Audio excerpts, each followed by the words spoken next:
நண்பர்களுக்கு வணக்கம். இன்றைய நாள் 2026ஆம் ஆண்டு 7ஆம் மாதம் 25ஆம் நாள். வெலிக்கடை திரைப்படுகொலை நாளான நினைவு நாளான இன்று யாழ் தந்தை செல்வா கலையரங்கத்தில் அது தொடர்பான ஒரு நினைவு நிகழ்ச்சி நடைபெற்றது. அதன் ஒரு சில பதிவுகளை இங்கு நீங்கள் பார்த்து மகிழலாம். எனது இந்த சேனலை இதுவரை யாரும் சப்ஸ்கிரைப் செய்யாதவர்கள் இருந்தால் அவர்கள் சப்ஸ்கிரைப் பண்ணுமாறும், லைக் பண்ணுமாறும், ஷேர் பண்ணுமாறும் மிகவும் பணிவன்புடன் வேண்டுகின்றேன். நன்றி.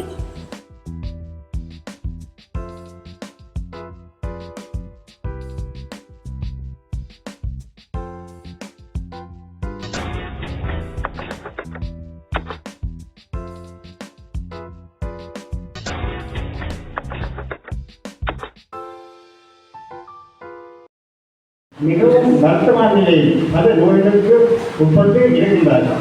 அவரை இன்னும் சில காலங்களில் இருந்தால் நான் நிச்சயமாக நினைக்கவில்லை. அவருடைய உடல்நிலை மிகவும் பாதிக்கப்பட்டிருக்கிறது. எனவே தயவுசெய்து இதை கவனத்தில் கொண்டு அவை உதவிகளுக்கான நடவடிக்கை எடுக்கும்படி மிகவும் பணிவுடன் கேட்டுக்கொள்கிறேன். நன்றி, வணக்கம்.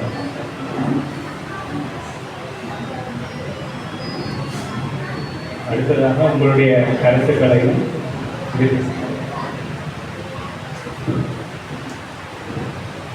சும்மா வாங்க. உமர் நான் அடுத்தது சிறையில் 35 வருடம் சிறை தண்டனையை எதிர்கொண்டு மேலதிக வழக்குகள் அவருக்கு நடந்து கொண்டிருக்கு.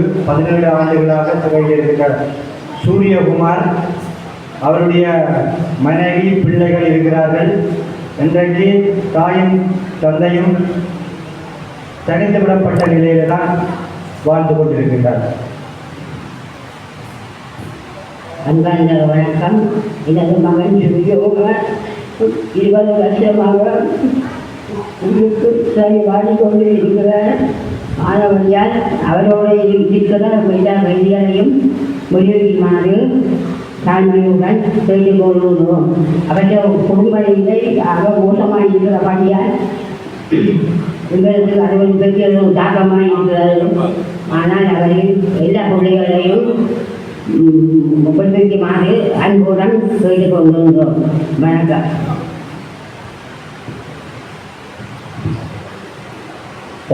அடுத்தது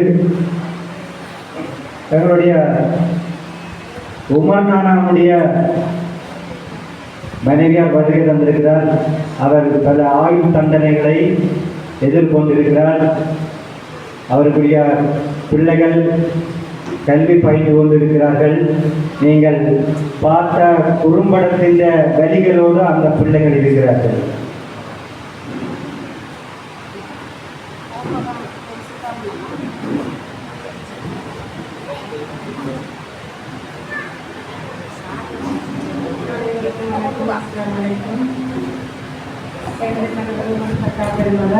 கடந்த 18 வருடமாக அரசியல் கைதியாக சிறையில் தடுத்து வைக்கப்பட்டிருக்கிறார். அவர் எல்லாம் போட்டாலேயே அவர் ஆயுள் தகுதி பேசுவார்கள். 2 பிள்ளைகள் 3 இருக்கிறாங்க. இந்த பிள்ளைகளை வளர்க்கறதுக்காக இந்த உலகத்தில் நான் செய்யாத தொழிலே இல்லை.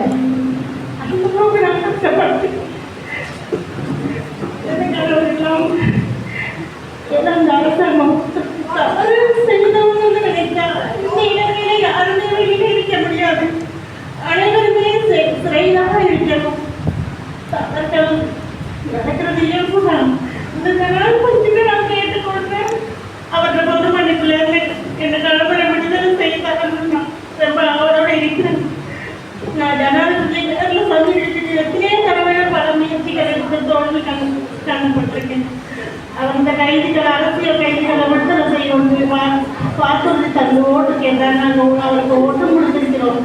அந்த நம்பிக்கையோட இருக்கோ நாளைக்கோ சரி வந்துருக்கு அவளாக காத்திருக்கிறார். அதே போல இந்த பிள்ளைகளும் படிக்காமோ அறையும் குறையும் அங்கேயும் இங்கேயும் சீரழிந்து திரிகிறாங்க. இந்த பிள்ளைகள்லாம் கல்வி தரமான பிள்ளைகள் இன்றைக்கு அவங்க இருக்க வேண்டிய நிலைமைகள் வேற. அரைக்குறையாளி நேரம் முடிந்த அளவுக்கு அவங்களை படிக்க வச்சு வழிநடத்தி கொண்டிருக்கிறேன். மாண்புமிகு ஜனாதிபதி அவர்களை நான் பணிவாக கேட்டுக்கொள்கிறேன். உங்களோட பொதுமக்களை கண்ணை காட்டி அந்த கணவனை விடுதலை செய்யப்பட்டு இந்த தாழ்மையாக நான் கேட்டுக்கொள்கிறேன்.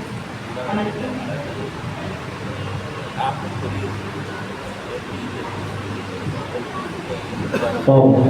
வவுனியா சட்டிக்குளத்தை சேர்ந்த இவர்களுடைய கணவனுடைய விடுதலைக்காக வேறாத படிகள் இல்லை, விடாத கண்டிகள் இல்லை. அதை போல திருவண்ணாமலை மாவட்டம், யாழ் மாவட்டம் போன்ற பிரதேசங்களைச் சேர்ந்த அரசியல் கைதிகளுடைய உறவுகள் வருகை தந்திருக்கிறார்கள். அதில் குறிப்பாக தற்போது 31 ஆண்டுகளாக இருக்கின்ற அரசியல் கைதிகளில் 10 பேர் இன்னும் சிறைகளில் இருப்பவர்களில் 8 பேருக்கு தண்டனை விதிக்கப்பட்டிருக்கிறது. அதில் 2 பேருக்கு மரண தண்டனை வழங்கப்பட்டு 6 பேர் ஆயுள் தண்டனையும் 35 வருட சிறை தண்டனையும், 2 எதிராக விளக்க முறையில் இருக்கிறார்கள். அவர்களுக்கு எதிரான நீதிமன்றத்தில் வழக்குகள் தொடர்ந்து விசாரணை நடந்து கொண்டிருக்கு. அண்மையில் செய்திகளை பார்த்திருப்பீர்கள். ஒருவருக்கு பிணை வழங்கப்பட்டிருக்கிறது. அவருக்கு பிணை வழங்கப்பட்டிருந்தாலும் ஒரு வழக்கில் அவருக்கு மிகுதி 2 வழக்குகள் நடந்து கொண்டிருக்கிறதால ஏனைய வழக்குகளுக்கு பிணை கொடுத்தால் மட்டும்தான் அவர் விடுதலையாக முடியும். ஆனால் தற்போதும் அவர் சிறையில் தான் இருக்கின்றார் பிரகாஷ் அவர். ஏனையவர்கள் திருமணம் முடிக்கவில்லை. முடித்தவர்களுடைய குடும்பங்கள் இன்றைக்கு அவர்களோடும் இல்லை. இவ்வாறான சீரழிக்கப்பட்டு சின்னாபின்னமாக்கப்பட்டிருக்கின்ற எங்களுடைய குடும்பத்தின் உறவுகள் ஒவ்வொரு நாளும் தினமும் ஒவ்வொருவராவது தொலைபேசியில் தொடர்பு கொள்வார்கள். தொடர்பு கொண்டு தம்பி என்ன நடந்தது, என்ன முன்னேற்றம் இருக்கிறது, தங்களுடைய துயரத்தை பகிர்ந்து கொள்கிறார்கள். ஆனால் அவ்வளவு வேதனைகளையும் நாங்கள் தாங்கிக் கொண்டு பொது வழியிலேயாவது சரி இந்த இப்படியான நிகழ்வுகள் நடத்துறதாக இருந்தாலும் இந்த முறை மிகவும் மனச்சோர்வோடு மன உளைச்சலோடு தான் இந்த கைதிகளுடைய பொது நினைவேந்தல் நிகழ்வு தயார்படுத்தப்பட்டிருந்தது.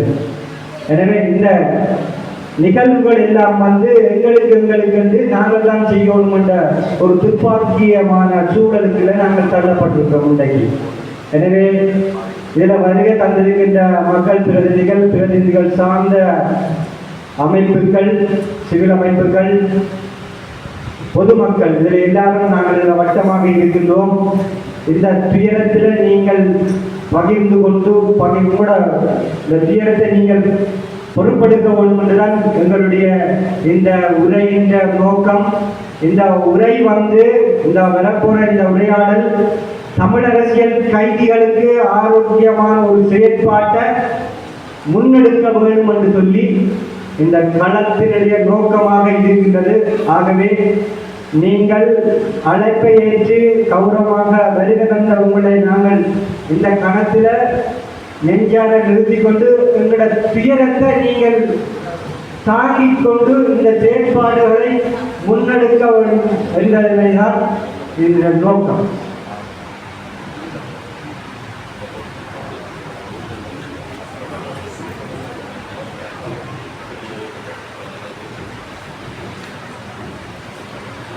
நேரத்தை கொண்டு நம்முடைய கருத்துக்களை சாத்திரமானதாகவும்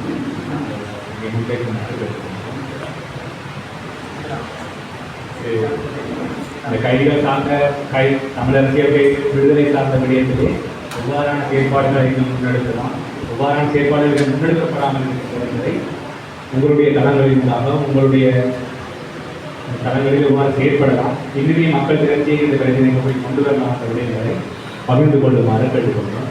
இது உங்களுக்கான களம். முன்வந்து உங்களுடைய கருத்துக்களை நீங்கள் தெரிவித்துக் வணக்கம். நான் யாழ்ப்பாணம் பல்கலைக்கழகம் சாசனவியல் துறை மாணவன். அரசியல் கைதிகளுடைய பிரச்சனை ஆண்டாண்டு காலமாக தொடர்ந்து வருகின்ற நிலையில் அதற்கான தீர்வுகள் எப்படி இருக்கும், அதற்காக என்ன செய்ய வேண்டும் அப்படின்னு சொல்லி தேடிக்கொண்டிருக்கின்ற சமயத்தில் தான் விவேகானந்த நூல் சதி சென்றவற்ற நூல் என்னுடைய கையில் படித்தது. அவர் இந்த அரசியல் கைதிகளுடைய பிரச்சனை தொடர்பான தீர்வு அப்படின்னு சொல்லி வரைகள் அவருடைய விடயத்தை முன்வைக்கிறேன். தமிழ் சமூகத்தில் அரசியல் உரிமைகளுக்காக போராடிய அமைப்புகளின் பேரில் சிறை வைக்கப்பட்டுள்ளவர்கள் என்றதன் அடிப்படையில் உயர் நீதிமன்றத்தில் பொதுநல வழக்கொன்றை சகல தமிழ் வழக்கறிஞர்களும் இணைந்து தாக்கல் செய்யலாம். இப்படி விடயத்த விவகாரம் சதீஷ் என்பவர் முன்வைத்திருக்கின்றார். இங்கே இருக்கின்ற அரசியல் பிரதிநிதிகள், சட்டத்தரணிகள் மற்றும் அறிவாளுமைகள் இந்த விடயம் தொடர்பாக கருத்துரைக்குமாறு, அதே நேரத்தில் இதனுடைய சாத்தியப்பாடுகள் தொடர்பாக கலந்துரையாடுமாறு என்னுடைய தயவான வேண்டுகோளை தெரிவித்துக் கொள்கிறேன். நன்றி.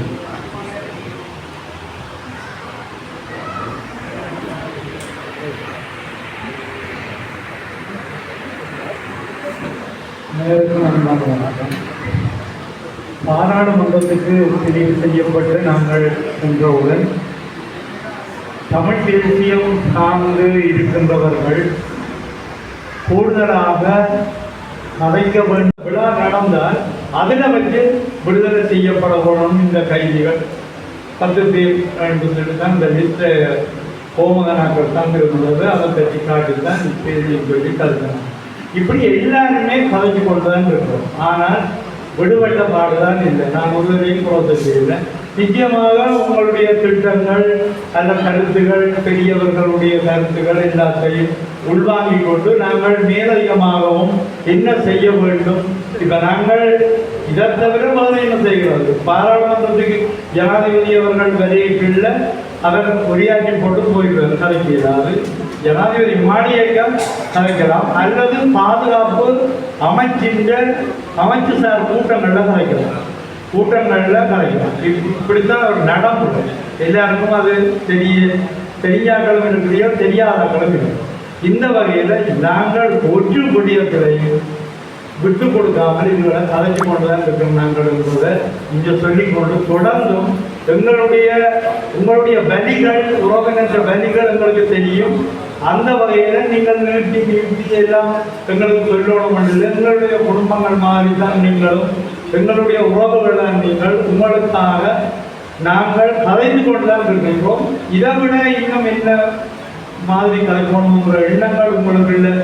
இப்படி பயிரப்படைக்க நாங்கள் அதற்கான பணிகளையும் மேற்கொள்வோம் என்பதை கூறிக்கொள்வது இருக்கிறது.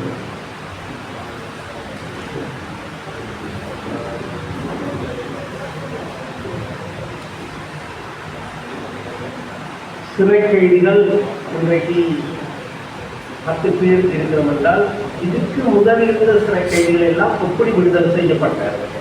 கடந்த கால அரசுகள் தொடர்ச்சியாக எங்களுக்கு நம்பிக்கை ஊட்டுற மாதிரி வாக்குறுதிகளை சந்திக்கணுமே தவிர அவர்கள் எவருமே இந்த அரசியல் கைதிகள் விடயத்தில் மனப்பூர்வமாக செயல்பட்டு இருந்திருக்கின்றார்கள் இல்லை என்பதை உண்மை. ஆளுமையுள்ள சட்டத்தரணிகள் இந்த விடயத்தை கையில் எடுத்து அவர்கள் இந்த 10 அரசியல் கைதிகள் சம்பந்தமான விடயத்தை நீதிமன்றங்கள் ஊடாக அதை கொண்டு செல்லக்கூடிய சூழ்நிலையை உருவாக்கி தங்களது வல்லமையான அவர்களை வெளிக்கொண்டு வருமே தவிர அரசியல் கைதிகளுக்கு பொது மன்னிப்பு கொடுக்கணும். இப்போ ஒவ்வொரு அரசியல் கைதிகளும் நீண்ட வருடங்களாக காத்திருப்பவர்களை நீதிமன்றங்களினூடாக நீதியமைச்சர் விடுதலை செய்ய முயற்சிக்கின்றார் என்கின்ற கருத்துக்கள் இருந்த போதிலும் ஆளுமையுள்ள, வல்லமையுள்ள, திறமையுள்ள சட்டத்தரணிகள் ஒரு அமைப்பை, ஒரு குழுவை ஏற்படுத்தி அவர்களின் கையில் இந்த பாரம் கொடுப்பதுதான் சால சிறந்ததாக நான் கருதுகிறேன்.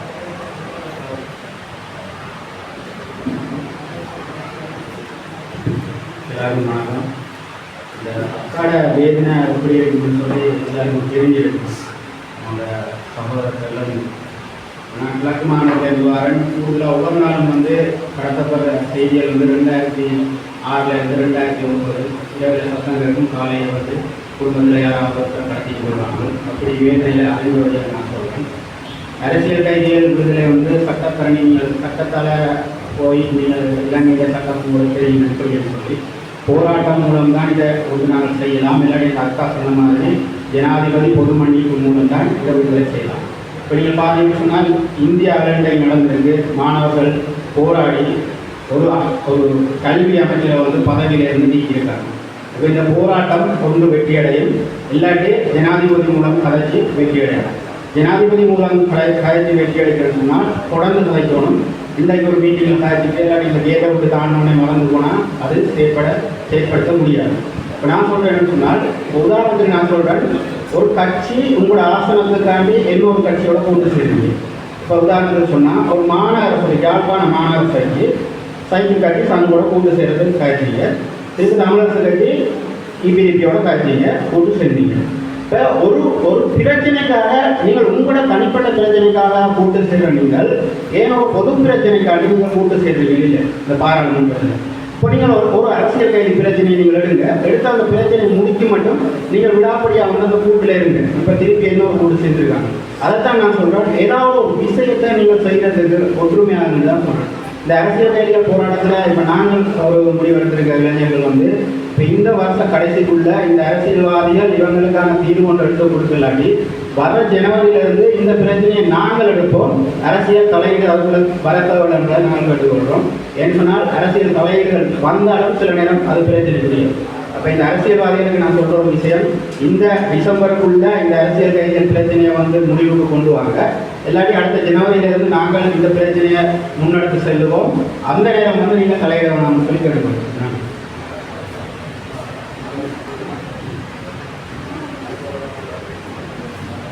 இன்றைய வணக்கம். நான் நினைக்கிறேன் கோமகன் அவருடைய தலைமையில் நேரடியாக நீதியமைச்சரிடம் கேட்க அரசியல் கைதிகளுடைய உறவுகளோடு போய் அவரோடு நேரடியாக கேட்டது. என்னுடைய உறவுகளை விடுங்கள், விஷயங்கள் எல்லாம் ஒவ்வொன்றாக ஒழுங்கப்படுத்தப்பட்டது. எங்களுடைய உறவுகளுக்கு என்ன நடந்தது, பிள்ளைகள் பிரச்சனை எல்லாம் அவர் சொன்னது. இதை பற்றி முடிவெடுக்கிறதுக்கு எனக்கு அதிகாரம் இல்லை, நீங்கள் ஜனாதிபதியோட கதைக்கணும். அப்போ அதுக்கப்புறம் ஜனாதிபதியோட கலைக்கிற அந்த நடவடிக்கைகளும் மேற்கொள்ளப்படுகிறது. நான் இலங்கை திருவையை சேர்ந்தால் எங்களுடைய விஷயம்தான் நேரடியாக ஜனாதிபதியோடு இதை பற்றி தொடர்புகளுக்கும் முயற்சிகள் எடுத்திருக்கிறார்கள். பல சக்திவேல் அவர்களும் தொடர்ந்து முயற்சி கொண்டிருக்கிறார். நான் நினைக்கிறேன், போர் ஏற்பட்ட காரணத்தை தீர்க்காத அரசாங்கம் போரால் ஏற்பட்ட விளைவை தக்கன் தீர்க்கும்போது நாங்கள் அப்படி இல்லை. சிலர் நம்பலாம், ஆனால் எனக்கு நம்பிக்கை இல்லை. அப்படியே நாங்கள் ஒரு அரசற்ற அரசாக எப்படி நிலைமையை கையாளப்படும். நாங்கள் 1000 கல்லறிவோம், ஏதாவது பல நம்பிக்கையோடு தொடர்ந்து நான் ஒரு மரபுவாக நான் பிரார்த்திக்கிறேன். அதே நேரம் நாங்கள் இருக்கிற இடங்களை பற்றி கதைக்கிறோம். அல்லது நாங்கள் கோமகனவர்கள் அந்த அமைப்பு கூடாக இன்னும் நாங்கள் தொடர்ந்து அழுத்தம் கொடுப்பதற்கு சேர்ந்து போவோம். இந்த உறவுகள் எந்தெந்த இருக்கிறாரோ அந்தந்த இடங்களில் நாங்கள் அவைகளோடு இருக்க வேணும். அவைகளோடு நாங்கள் இருக்கிறோம் என்ற இது வெளிப்படுத்தப்படுற போது அவர்களுக்கு கொடுக்கக்கூடிய ஆறுதலை கொடுக்கலாம். நாங்கள் தொடர்ந்து பல்கலைக்கழக மட்டத்தில் இருந்தால், அரசியல் தலைவர்களுடைய மட்டத்தில் இருந்தால், சமய தலைவர்கள், சிவில் சமூகங்கள் எல்லா மட்டங்களிலையும் நாங்கள் தொடர்ந்தேர்ச்சியாக இந்த பிரச்சனையை கொண்டு வருவோம். இப்போ அடிப்படை பிரச்சனை தானே, நாங்கள் ஏன் அவர்கள் கைது செய்யப்பட்டார்கள், அந்த கைது செய்யப்பட்டதற்கான காரணம் என்று ஒன்று இன்னும் வச்சு கொண்டிருக்கிறதா? இப்போ சமாதான மன்றத்தில் ஒரு பிரச்சனை இல்லைன்னு சொல்கிற அரசு எப்படி இவர்கள் மட்டும் வச்சு கொண்டிருக்கும் என்ற கேள்வியை நாங்கள் தொடர்ந்து கேட்போம். உங்கள் அனைவரோடும் நான் என்னுடைய உடனிருப்பையும் உறுதிக்கிறேன். நன்றி.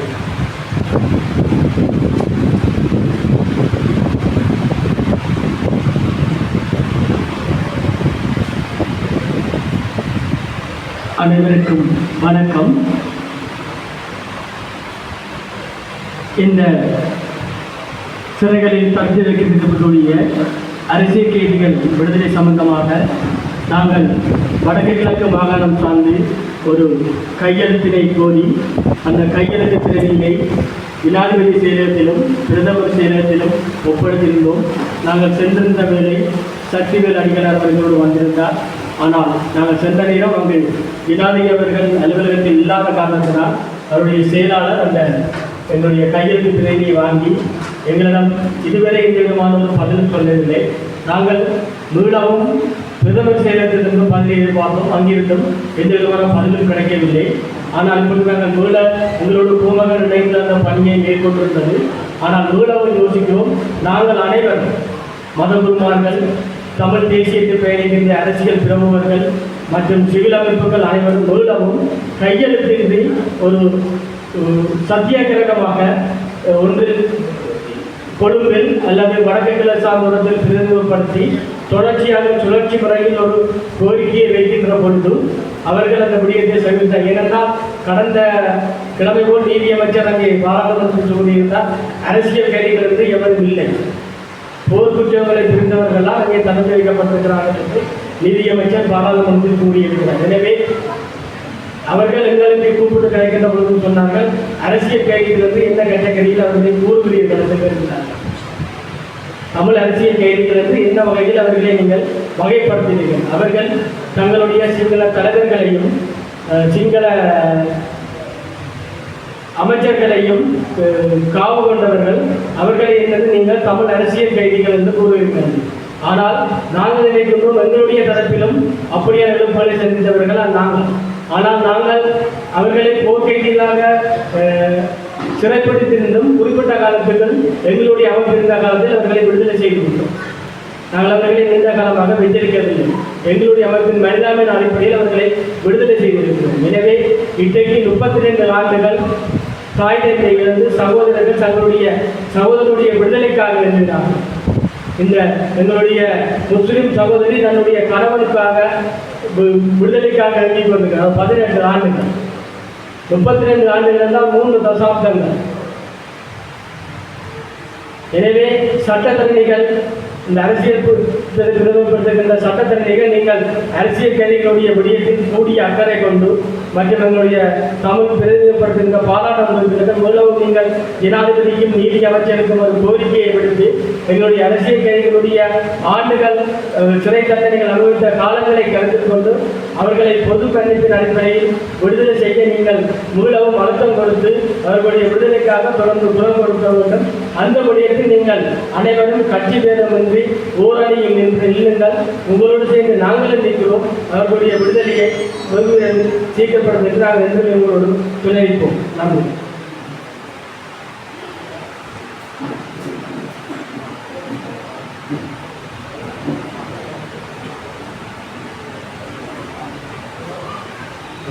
வணக்கம்.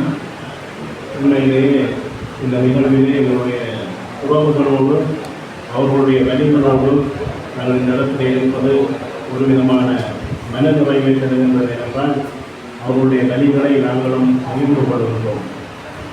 ஒரு சகோதரர் ஒருவர் எனக்கு முதல் பேசுவதற்கு சொன்னால், நாங்கள் ஒரு மிகப்பெரிய போராட்டத்தை நடத்த வேண்டும். போராட்டத்தின் மூலமாகத்தான் நாங்கள் இப்படியான விடயங்களை சாத்தியப்படுத்தலாம் என்று. இன்றைய நாங்கள் எங்களுடைய அண்டை நாடான இந்தியாவை பார்த்தோம் என்றால் மிகப்பெரிய மாணவர் போராட்டம் நடந்து கொண்டிருந்தது. அதன் மூலமாக அவர்கள் சிலை சாதித்திருக்கிறார்கள். 2009ஆம் ஆண்டுக்கு பிறகு இன்று பலர் இந்த உரைகளை சமூக வலைத்தளங்களாக பார்க்கக்கூடியதாக இருக்கும். தமிழர்கள் நாங்கள் இந்த போராட்டங்களில் ஒதுக்கிக் கொள்கின்றோம். எங்களுடைய பிரச்சனை இல்லை, இது எங்களுடைய பிரச்சனை இல்லை என்று பாதிக்கப்பட்ட மக்களை மட்டும் நாங்கள் மீண்டும் அவர்கள் துன்பப்பட அநேகமானவர்கள் நாங்கள் ஒதுக்கிக் கொள்கின்றோம். எங்களுடைய சகோதரன் கோமகன் ஒரு அற்புதமான பணியை செய்து கொண்டிருக்கிறார். நாங்கள் அனைவரும் இந்த உறவோடு கூடி வந்திருக்கிறோம். தமிழர்கள் நாங்கள் இன்னும் வீட்டிலாக போராட வேண்டியவர்களாக இருக்கிறோம். ஆகவே என்னுடைய அந்த சகோதரி ஒருவர் சொன்னார், ஒரு வகையிலே பார்க்க போனால் சிறையிலே இருக்க வேண்டியவர்கள் வழியில் இருக்கிறார்கள். செம்மணியை தோண்ட தோண்ட பணங்கள் வந்து கொண்டிருக்கிறது. அவர்கள் பொழுது உல்லாசமாக தெரிகிறார்கள். ஆனால் எங்களுடைய அரசியல் கைதிகள் எங்களுடைய விடுதலைக்காக போராடியவர்களாக இருப்பார்கள். இந்த இனத்தினுடைய உரிமைக்காக போராடியவர்களாக இருப்பார்கள். அவர்கள் அன்றும் துன்பப்பட்டார்கள், இன்றும் சதா துன்பங்களை அனுபவித்துக் கொண்டிருக்கிறார்கள். ஆனால் கடுபாதக செயல்களை செய்தவர்கள், கற்பழித்தவர்கள், கொலை செய்தவர்கள், இவர்கள் எல்லோரும் இன்று சுதந்திரமாக நடமாடிக்கொண்டிருக்கிறார்கள். இந்த தற்பொழுது இருக்கிற அரசாங்கத்திலே பலர் நம்பிக்கை கொண்டார்கள். வடக்கு கிழக்கு சார்ந்து எல்லோரும் இந்த அரசாங்கம் பெற வேண்டும் என்று ஆசைப்பட்டார்கள். இந்த அரசாங்கம் தங்களுடைய சொந்த ஜேவிபி போராட்ட காலத்திலே பலர் காணாமலாக்கப்பட்டார்கள். ஆயிரக்கணக்கானவர்கள் கொலை செய்யப்பட்டார்கள். தங்களுடைய உறவுகளுக்கான நீதியை கூட தேட நாதியற்றவர்கள் என்பதை நாங்கள் ஆழமாக புரிந்து கொள்ள வேண்டும். ஏனென்றால் இந்த இனப்படுகொலை செய்த இராணுவத்தை காப்பாற்றுவதற்காக அவர்கள் தங்களுடைய அநியாயங்களை கூட தட்டி கேட்க நாதியற்றவர்களாக இருக்கிறார்கள். ஆகவே இந்த வேளையிலே நாங்கள் அனைவரும் ஒன்று திரள வேண்டும். மக்கள் திரட்சினால் எந்த விடுதலையும் சாத்தியமாகும். அதை நாங்கள் 2009 முதல் நாங்கள் செய்திருக்கோம். இப்பொழுது அந்த மக்கள் திரட்சி விடுதலை உணர்வு பாதிக்கப்பட்ட மக்களோடு எங்களை அடையாளப்படுத்துகின்ற தன்மைகள் எங்களுடைய சமூகத்திலே அணுகி கொண்டு வருகின்றது. நாங்கள் மீண்டும் மக்களாக அணிதிரள வேண்டும். இந்த உறவுகளுடைய விடுதலைக்காக நாங்கள் ஓர் அணியிலே பயணிக்க வேண்டும். போராட்டங்களுக்கு அறைகோல் விடுக்கின்ற பொழுது மக்கள் எல்லோரும் வர வேண்டும். இன்று எங்களுக்கு சில சலுகைகளை செய்துவிட்டு எங்களை அடக்கி விடுகின்றார்கள். எனவே இந்த பணத்தை நாங்கள் பயன்படுத்தி எங்களுடைய உறவுகளுடைய விடுதலைக்காக ஏகோபித்த முறையிலே எல்லா விதமான வரையறைகளையும் நாங்கள் தாண்டி எங்களுக்கிடையில் இருக்கின்ற கட்சி முரண்பாடுகள், தனிமனித முரண்பாடுகள், அமைப்பு முரண்பாடுகள் எல்லாவற்றையும் தாண்டி நாங்கள் ஒரு தேச விடுதலைக்காக உறவுகளுடைய விடுதலைக்காக அணிதிரள வேண்டும். அதுதான் இந்த நேரத்திலே நான் எங்களுடைய உறவுகளை பார்த்து கேட்டு நிற்கின்ற விடயம். எனவே இந்த வேளையிலே எங்களுடைய உறவுகளுடைய வலிகளோடு நாங்கள் கூட இருக்கின்றோம். உண்மையிலேயே இந்த சிறையிலே வாடிக்கொண்டிருக்கின்றவர்கள் எங்களுக்காக வாழ்ந்தவர்கள், இன்றும் அவர்கள் துன்பங்களை அனுபவிக்கின்றார்கள். எனவே நிச்சயமாக நாங்கள் எடுக்கின்ற ஒரு போராட்டம் அறைபோல் விடுத்தால் எல்லோரும் அணிதிரள்வோம். கையெழுத்து பிறகு அனுப்ப போன்றோம், எல்லோரும் அணிதிரள்வோம். அல்லது ஒரு சாத்திய போராட்டத்தை முன்னெடுக்க போவோம்னா எல்லோரும் அணிதிரள்வோம். நாங்கள் பெருமளவிலே ஜனாதிபதியை நம்பி சாதித்து விடலாம் என்பது ஒரு மிகப்பெரிய கேள்விக்குறியாக இருக்கிறது. எனவே இந்த நேரத்திலே நான் இந்த சமூக வலைத்தளங்களினூடாக இதை பார்க்கின்றவர்கள், இங்கே வந்திருக்கின்றவர்கள் எல்லோரும் நான் கேட்கின்றவருடைய இது எங்களுடைய துன்பம், இது எங்களுடைய உறவுகளுடைய துன்பம் என்பதை நாங்கள் உணர்ந்து கொள்ள வேண்டும். இது யாரோ 2வது நபருக்கு நடக்கின்ற விடயம் என்று நாங்கள் பார்க்கக்கூடாது. நாங்கள் தமிழர்களாக, நாங்கள் தமிழ் பேசுகின்ற மக்களாக அணிதிரண்டு எங்களுடைய உறவுகளுடைய விடுதலைக்காக ஒன்று சேர்ந்து உழைப்போம். நன்றி. அனைவருக்கும் வணக்கம். அரசியல் கைதிகளினுடைய வலிகள், துன்பங்கள் எங்களுக்கு தெரியாமல் இல்லை. ஒரு அரசியல் கட்சியினுடைய பேச்சாளராகவும் சட்டத்தரணியாகவும் அதை நன்கு நாங்கள் உணர்ந்திருக்கின்றோம். நான் மனித உரிமைகள் மற்றும் அபிவிருத்திக்கான நிலையத்தினுடைய சட்டத்தரணியாக பணியாற்றிய காலத்தில் சிரேஷ்ட சட்டத்தரணி ரட்டவேல் ஐயாவினுடைய வழிநடத்தலில் பல அரசியல் கைதிகளுக்காக ஆஜராக இருக்கிறேன். அவர்களுடைய வழிகள் உங்களுக்கு நன்றாக தெரியும். தம்பி ஒருவர் பொதுநல வழக்கு பற்றி குறிப்பிட்டிருந்தார். அதற்கான வாய்ப்புகள் சட்டத்திலே மிக குறைவாக காணப்படுகின்றது. அவற்றை பரிசீலித்து தோல்வி கண்டவர்கள் நாங்கள். ஏனென்றால் நீங்கள் நினைக்கக்கூடாது சட்டத்தரணிகள் இலங்கையினுடைய சட்டத்திட்டங்களுக்குள்ளாலே எல்லாவற்றையும் சாதித்து விடலாம். தேசிய தலைவர் தன்னுடைய ஒரு மாவீரத்தின உரையிலே இதற்கான விடையை மிக தெளிவாக சொல்லியிருக்கிறார். இலங்கையினுடைய ஒற்றையாட்சி கட்டமைப்புக்குள் தமிழர்கள் தங்களுக்கான தீர்வை தேடுவது என்பது இருட்டறைக்குள்ளே கருத்த பூனையை தேடுவதை போன்றது. இருட்டறைக்குள்ளே கருத்த பூனையை தேடினால் கண்டுபிடிக்க முடியாது. அதே போல் இலங்கையினுடைய சட்டத்திட்டங்களுக்குள்ளே தமிழர்களுக்கான தீர்வு இல்லை. அதனால்தான் நாங்கள் சர்வதேச விசாரணையை, சர்வதேச மத்தியஸ்தத்தை வேண்டியிருக்கின்றோம். அதற்காக நாங்கள் உள்நாட்டுக்குள் செயற்படாமல் இருக்க முடியாது என்பதற்காக செயற்பட்டுக் கொண்டிருக்கின்றோம். வெறுமனே ஜனாதிபதியை நம்பி பயனில்லை. ஏனென்றால் தற்போது இருக்கின்ற ஜனாதிபதியினுடைய கட்சி JVP-யிலே பல அரசியல் கைதிகள் இருந்திருக்கிறார்கள். அவர்களுக்கு அதனுடைய வழி நன்றாக தெரியும். JVP-யினுடைய ஸ்தாபகரான ரோகண விஜயவீரனுடைய குடும்பத்திற்கு இன்றைக்கும் அரசாங்கத்தினால் மாதாந்தம் கொடுப்பனவுகள் வழங்கப்பட்டுக் கொண்டிருக்கிறது. அரசியல் கைதிகளுடைய வழி அவர்களுக்கு தெரியும். ஆனால் இப்பொழுது வந்திருக்கிற ஜனாதிபதியும் புதிய முந்தையிலே பழைய கல்லு. அவர்கள் மகாவம்ச தீபவம்ச மனநிலையிலிருந்து மாறப்போவது கிடையாது. இந்த உண்மையை உணர்ந்தவர்களாக அவரிடம் கோரிக்கையை வைப்பதோடு மாத்திரம் எங்களுடைய பணிகள் முடிவடைந்து விட்டது என்று நின்று விடாது. எமது சக்திக்கு அப்பாற்பட்டு நாங்கள் அனைவரும் திரண்டு போராட வேண்டும். அதற்கு நாங்களும் தயாராக இருக்கின்றோம். தம்பி ஒருவர் சொல்லியிருந்தார் என்னுடைய அரசியல் சம்பந்தமாக. உண்மையில் தமிழ் தேசிய மக்கள் முன்னணி சார்ந்த சைக்கிள் கட்சியினுடைய அந்த கூட்டு என்பது தேவைகளுக்கான கூட்டு அல்ல. பயங்கரவாத தடை சட்டத்தை விட மிக மோசமான ஒற்றையாட்சிக்குட்பட்ட ஏகிய ராஜ்யம் என்கின்ற ஒரு யாப்பு வர இருக்கிறது. அதை நிராகரிப்பதற்கான கூட்டு, அதில் நீங்களும் நாங்களும் சேர வேண்டும் என்பது ஒரு பக்கம் இருக்க, அரசியல் கைதிகளினுடைய விடுதலைக்காக அண்ணன் கோமகனுடைய சகல செயற்பாடுகளுக்கும் அரசியல் கைதிகளுடைய உறவுகளுக்கும் நாங்களும் எமது கட்சி சார்ந்த தமிழ் தேசிய பேரவை சார்ந்த பாராளுமன்ற உறுப்பினர் கஜேந்திரகுமார் பொன்னம்பலம் அவர்களும் சட்டத்தரணியாக நாங்களும் சகல வழிகளிலும் ஒத்துழைக்க தயாராக இருக்கின்றோம். ஒரு கதைக்கு நீங்கள் உங்களுடைய அரசியல் கைதிகளை பார்க்க போக வேண்டும் என்றால் சட்டத்தரணிகளுடைய அணுகல் தேவையாக இருந்தால் நாங்கள் கட்டணம் இல்லாமல் உங்களோடு எங்கும் வருவதற்கு தயாராக இருக்கின்றோம். உங்களுடைய சகல போராட்டங்களுக்கும் ஒத்துழைக்க தயாராக இருக்கின்றோம். ஏனென்றால் எங்களுடைய கட்சியினுடைய 8 மாவட்ட அமைப்பாளர்களில் 2 அமைப்பாளர்கள் அரசியல் கைதிகளாக இருந்து விடுதலையானவர்கள். யாழ் மாவட்ட அமைப்பாளர் பொன்மாஸ்டர் அவர்கள் இலங்கையினுடைய சிறைகளில் 3.5 ஆண்டுகளும் இந்திய சிறைகளில் 3.5 ஆண்டுகளும் இருந்திருக்கிறார். எங்களுடைய கிளிநொச்சி மாவட்ட அமைப்பாளர் அரசியல் கைதியாக இருந்திருக்கிறார். ஆகவே அந்த வழி தெரியும் புரியும். உங்களுடைய சகல செயற்பாடுகளுக்கும் நாங்கள் அரசியல் களத்திலும் சட்ட களத்திலும் செயற்பட தயாராக இருக்கின்றோம். ஆனால் சட்ட களத்தையும் ஜனாதிபதியையும் மாத்திரம் நம்பியிராது தொடர்ந்தும் போராடுங்கள். ஏனென்றால் கையெழுத்திலே நாங்கள் ஒரு 4-5 பேர் தொடர்ந்து கத்தி குளர்ந்தபடியால்தான் இன்றைக்கு அது பேசு பொருளாக இருக்கிறது. ஆகவே அனைவரும் சேர்ந்து நல்ல விடயங்களுக்காக இனத்தினுடைய விடுதலைக்காக குரல் கொடுப்போம் என்று கூறி விடைபெறுகிறோம்.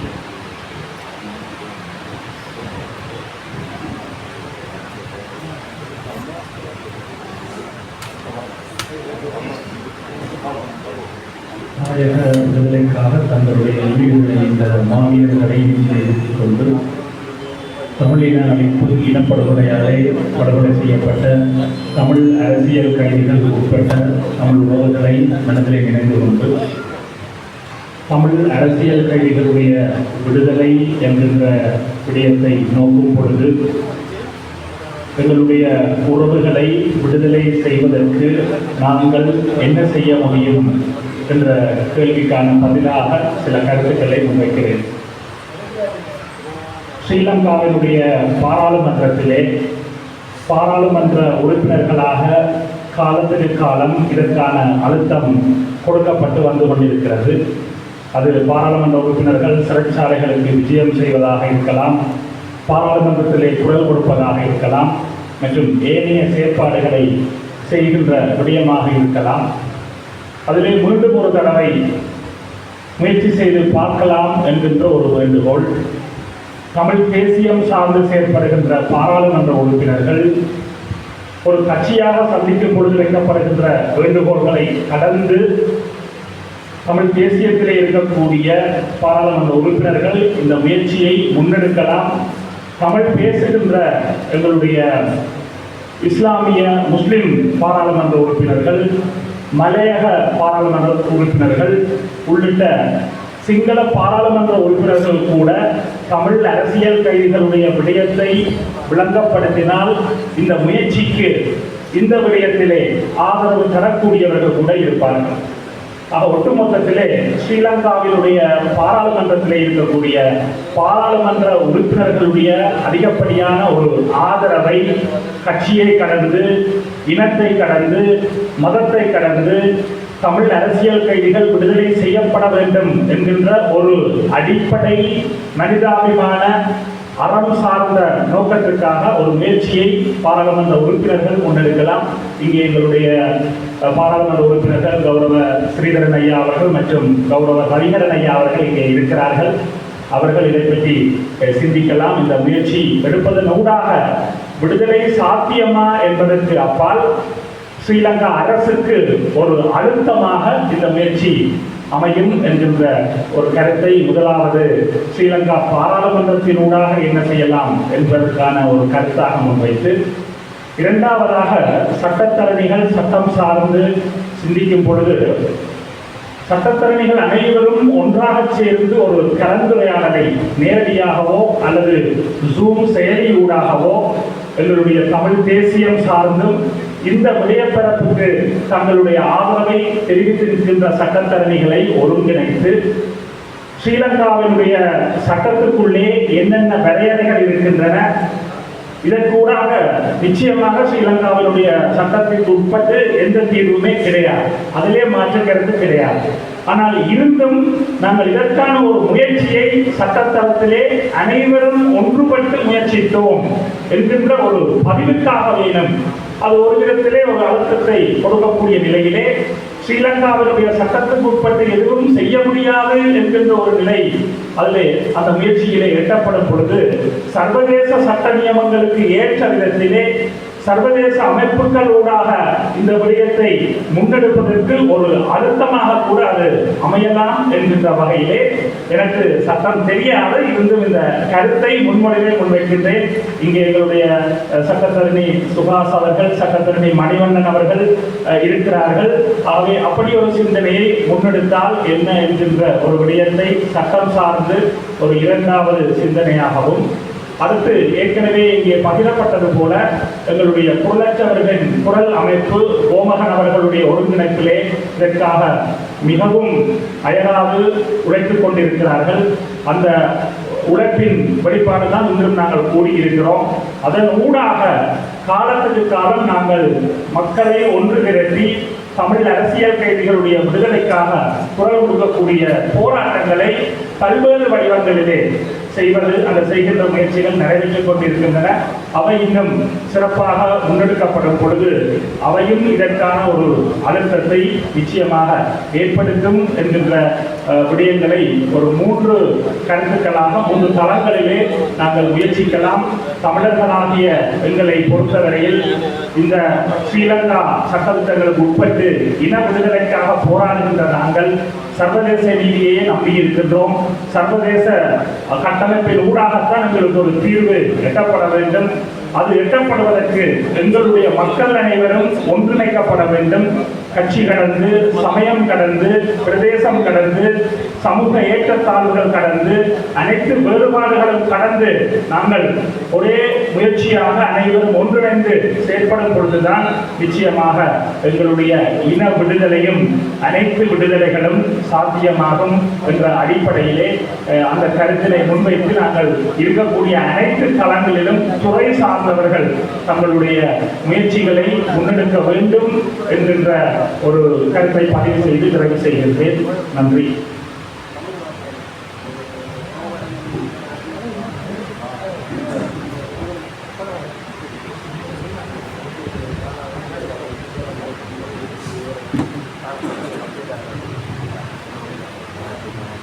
அனைவருக்கும் வணக்கம்.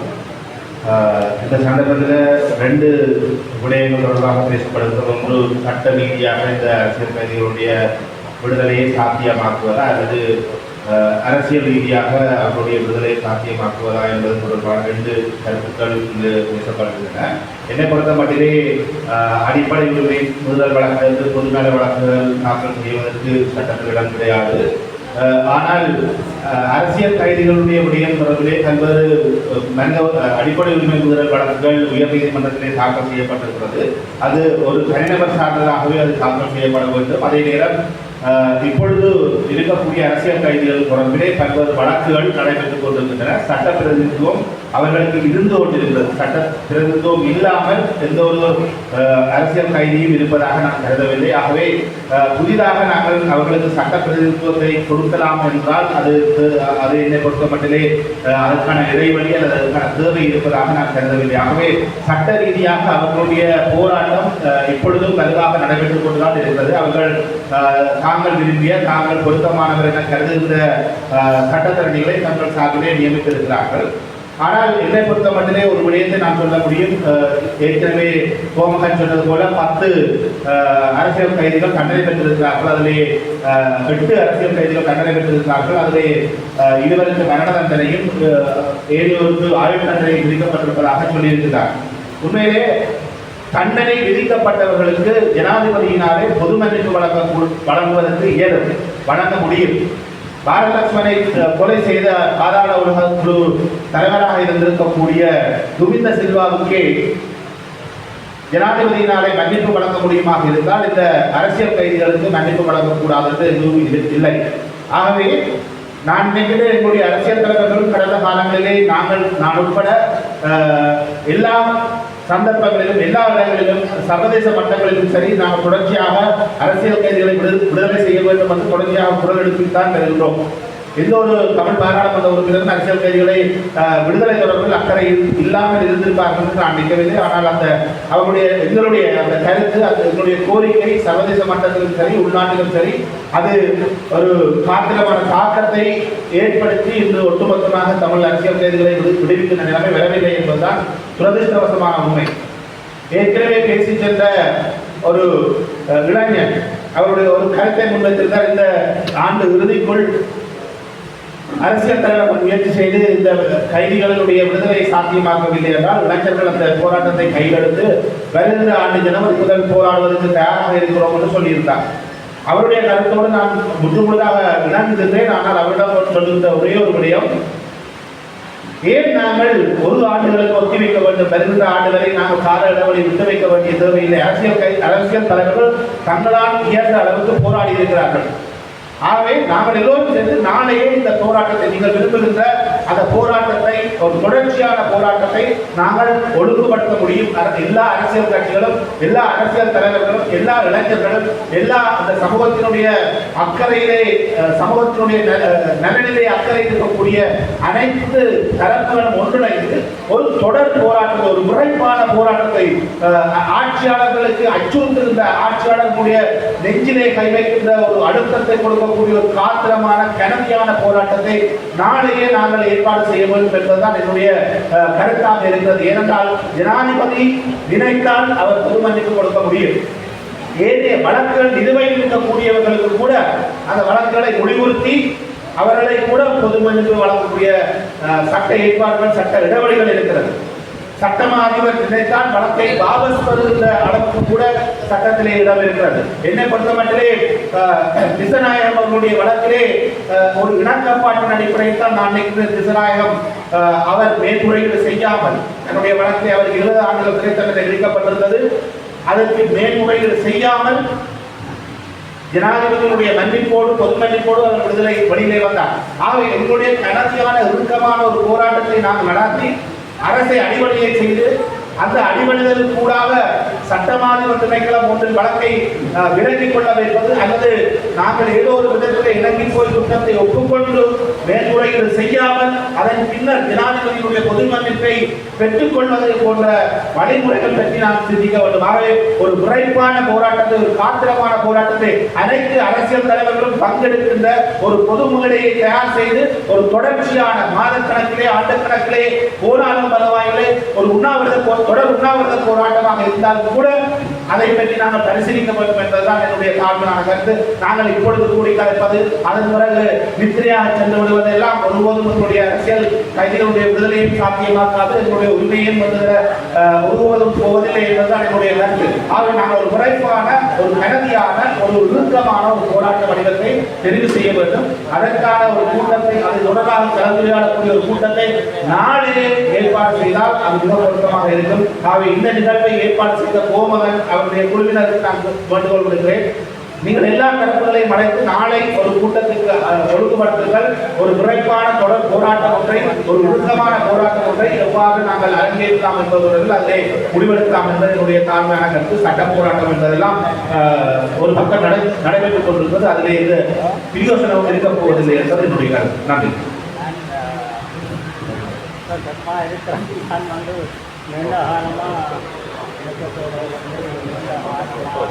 வேறு யாராவது அதே கருத்துக்களை குறிப்பிட்டுக் கொள்ளலாம்.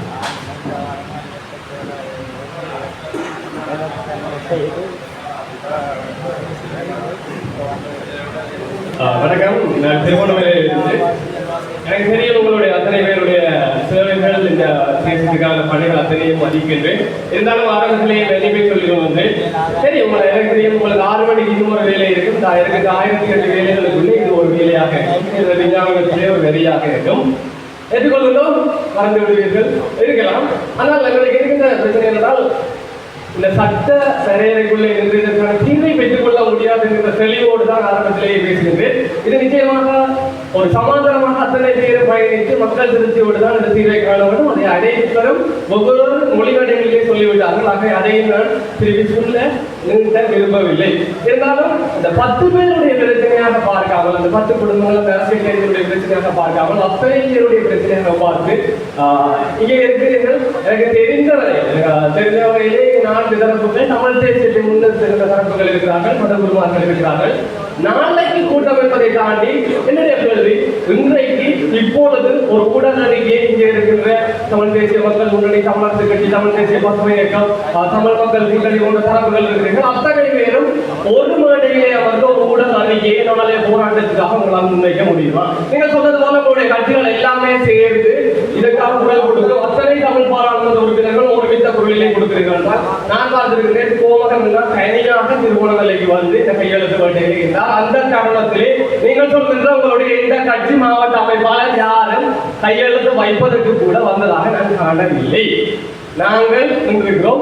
அவர் தனியாக அந்த மாவட்டங்களுக்கு செல்கின்ற போது ஈடுபட்டு தெரிகின்ற போது நான் பார்த்திருக்கிறேன். நீங்கள் சொல்கின்ற கட்சி வந்து அதற்கான செயலை செய்ததாக நான் அறியவில்லை. ஆகவே எனக்கு இருக்கின்ற வருத்தம் நீங்கள் புரிந்து கொள்வீர்கள் என்று நம்புகிறேன். இந்த கட்சிகளுக்கு எப்போது தமிழ் தேசிய கருத்தியலை மாத்திரம் முன்வைத்து நீங்கள் இந்த போராட்டத்தை முன்னகர்த்துகிறீர்களோ அப்பொழுதுதான் எந்த பிரச்சனையாக இருந்தாலும் அது முன்னிலைப்படுத்தப்படும், அல்லது அதற்கான தீர்வை நாங்கள் வெட்டி பயணிக்க முடியும். அதை மாத்திரம் முன்னிறுத்தி உங்களுடைய கருத்தியலை, இந்த தமிழ் தேசிய கருத்தியலை மாத்திரம் முன்னிறுத்தி அல்லது இந்த பிரச்சனையை மாத்திரம் முன்னிறுத்தி இந்த போராட்டத்திலே உங்களால் பயணிக்க முடியுமா? அப்படி முடியுமாக இருந்தால் இன்றைய தினமே ஒரே மேடையில் அமர்ந்து இந்த அத்தனை தரப்புகளாலும் ஒரு உடல் அறிக்கையை வழங்க முடியுமா என்பதுதான் என்னுடைய கேள்வியாக இருக்கின்றது.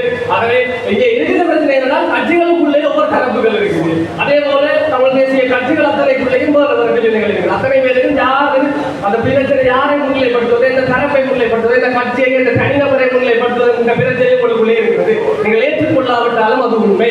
ஆகவே எங்களுக்கு இருக்கிற அர்த்தம், எங்களுக்கு எந்த விதமான அந்த அரசியல் நோக்கமும் அல்லது அந்த விஜயங்கள் நான் உங்களை மதிக்கின்றேன். அத்தனை பேருடைய பணிகளையும் தமிழ் தேசிய சார்ந்த பணிகளையும் மதிக்கின்றேன். இருந்தாலும் தயவு செய்து இந்த கசப்பான உண்மையை ஏற்றுக்கொண்டு நீங்கள் இந்த பிரச்சனையை மக்கள் மயப்படுத்த வேண்டுமாக இருந்தால் முதலில் நீங்கள் அத்தனை பேரும் ஒரு மேடைக்கு வர வேண்டும், ஒரு தரப்பாக ஒன்றிணைய வேண்டும். பிரச்சனையை தமிழ் தேசிய கருத்தியலை மாத்திரம் முன்வைத்து இந்த போராட்டம் இன்றைய தினமே ஆரம்பிக்கப்படுவதாக இருந்தால் நிச்சயமாக சொன்னது போல இந்த போராட்டம் மக்கள் தளர்ச்சியாக உருவாகும். ஏனைய தமிழ் பேசும் பாராளுமன்ற உறுப்பினர்கள் ஆளும் தரப்பில் இருக்கிறவர்களுக்கும் நாங்கள் அந்த அழுத்தத்தை கொடுக்கக்கூடியதாக இருக்கும்.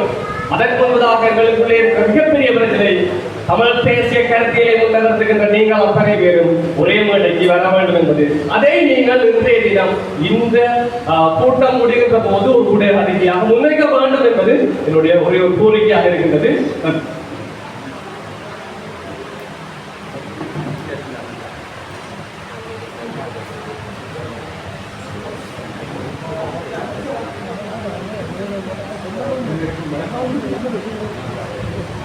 நாங்கள் வந்து நீண்ட காலமாக அரசியல் பிரச்சனை இருக்குது. அதை வந்து இப்போ இந்த கைதிகள் போன்ற பிரச்சனைகளும் இருக்குது. எல்லா பிரச்சனையும் எல்லாருக்கும் தெரியும். நாங்கள் இந்தியாவை தான் கோரிக்கை வைக்கிறோம், அமெரிக்காவை தான் கோரிக்கை வைக்கிறோம், ஐரோப்பிய யூனியனை கோரிக்கை வைக்கிறோம். ஆனால் உண்மையான வரலாற்றுப்படி இவர்களெல்லாம் உங்களுக்கு எதிராக தீர்ப்பு போகிறாங்க. நாங்கள் இதை மறந்து கொண்டு பாராளுமன்ற அரசியலை நிறுவனப்படுத்துகின்ற சக்திகளாக இருக்கலாம், அல்லது தீவிர உணர்வுடன் வேறு விதமான போராட்டங்கள் அதை நிலைப்படுத்துகிறவர்கள் கூட ஏற்கனவே நாங்கள் மறந்து கொள்கிறோம். சரி, இனிமேலாவது நாங்கள் அதற்கு ஒரு சரியான பார்வையை எடுத்துக்கொள்வோமா என்ற ஒரு முக்கியமான விஷயம். அதற்கு இந்த குறிப்பான விஷயத்தில் இந்த ஜனாதிபதி அவர்கள் அவருடைய பொது மன்னிப்பின் கீழ் அந்த குறிப்பிட்ட 8 பேர் அவர்களை விடுதலை செய்யலாம். ஆனால் அவர்களுடன் தொடர்பு கொண்டும் புதிய நடவடிக்கை எடுத்தல் அதெல்லாம் தேவையாக்கம் தான். என்னுடைய அடிப்படையான கேள்வி என்னென்றால், நாங்கள் சிங்கள மக்களும் உங்களோட பிரச்சனை அரசியல்வாதிகளிடம் அல்ல, ஊடகங்களே அல்ல, சாதாரண சிங்கள மக்கள். என்னுடைய தனிப்பட்ட ஒரு அனுபவத்தை நான் சொல்ல விரும்புகிறேன். நான் சோசியல் டிபார்ட்மெண்ட்டில் ஒர்க் பண்ணேன். 83ஆம் ஆண்டு இனக்கலவரம் வந்தபொழுது வெள்ளவத்தையில் டீச்சர் லைனில் இருந்தார். பரிசீலனைக்கு முன்னால் அந்த லைனில் 40 குடும்பங்கள் வடக்கு கிழக்கை சேர்ந்தவர்கள் மட்டுமல்ல, மலையரின் காலத்தில் அந்த தட்டு சமூகத்தை சேர்ந்தவர்கள் உட்பட இந்த 40 குடும்பங்களை யார் காப்பாற்றினார்கள் என்று சொன்னார். கிளிநொச்சியில் இந்த கும்பல் மம்மலப்பட்டியிலிருந்து வந்து 2 மணித்தியாலம் வெள்ளவத்தை 2 மணித்தியாலம் வந்தாத தெய்வங்களை அப்படிதான் போய் அக்னியம் பண்ணுது. சாதாரண ஒரு கராஜில் உள்ள நாங்கள் இந்த வீட்டுக்கு முன்னால் உள்ள கராஜில் 15 பேர் அதனுடைய உரிமையாளர் சுத்தமாக்கையான்னு சொல்லி இருந்தீங்களா. மிச்சம் 14 பேர் வந்து அங்குள்ள சாதாரண தொழிலாளர்கள். அந்த 15 பேரும் இருப்பு கம்மங்கள் அதுகளை நாம் எடுத்துக்கொண்டு கிட்டத்தட்ட ஒரு 20 அடி ஆழமான செடிகளில் காவலிகள் நின்று கொண்டு அந்த மூவிங் ரோட் உங்களுக்கு எல்லாருக்கும் தெரியும் என்ன டிஆர்பி இருக்கிற கவர்மெண்ட் திருநெல்வேலியுடைய அந்த தொழிற்சங்கம் எல்லாமே வெல் ஆர்கனைஸ் குரூப் தான் மூவ் பண்ணிக்கிறாங்க எல்லா இடங்களிலும். அவங்களுக்கு வேர் போட்டாங்க என்னென்ன அப்படி அப்போ விளாடணும் அப்பெல்லாம் ஜாங்க தனிப்பட்ட நாங்கள் இது பார்த்துட்டு சொல்கிறோம். நீங்கள் அந்த பக்கம் போக வேண்டும். அவங்க போனபடினாவே 40 குடும்பங்கள் காப்பாற்றப்பட்டது. இயற்கை நானும் காப்பாற்றப்பட்டதுனால இன்றைக்கு நான் சொல்கிறேன். இதை விட எனக்கு என்ன நிறைய அனுபவங்கள் இருக்கு. என்னென்றால் 13 வருடங்கள் உங்களியாக நான் பதில கஞ்சி பேராதை எல்லாம் சிங்கள வீடு வழியை தங்கி அப்பொழுது கல்வி தந்த இடத்துல ஒரு விஷயத்தை நாங்கள் புரிந்து கொள்ளணும். என்னென்றால் அரசியல் ரீதியாக அவர்கள் நான் கூட நேரம் எடுக்க மன்னிக்கணும் முடிச்சுடுறேன். அவர்களுக்கு உண்மையான பிரச்சனை தேவை. 74 மணி தமிழ்நாட்டு 9 பேர் கொல்லப்பட்ட பொழுது நான் முதல் நாள் நின்று அடுத்த நாள் பேராதரவு போயிட்டேன். அடுத்த நாள் சிங்கள பத்திரிகையெல்லாம் சொல்லுது என்னன்னு சொன்னால் அது மிகப்பெரிய மின்சார வாய்ப்பு வந்து அறிந்து. ஆனால் வீரகிருஷ்ணனை மட்டும் அப்போ தினக்குறைகள் அப்படி இல்லை. வீரகிருஷ்ணத்தில் செய்தி போடப்பட்டது.